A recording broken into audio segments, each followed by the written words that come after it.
നമുക്ക് എല്ലാവർക്കും ചേർന്ന് നല്ലൊരു കയ്യടിയോടുകൂടെ അദ്ദേഹത്തെ വേദിയിലേക്ക് ക്ഷണിച്ചാൽ.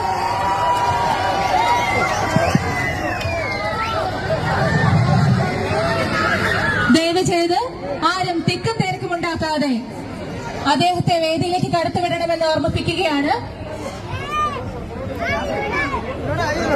നല്ലൊരു കയ്യടി നൽകി ജനപ്രിയ നടൻ ശ്രീ ദിലീപ് സാറിനെ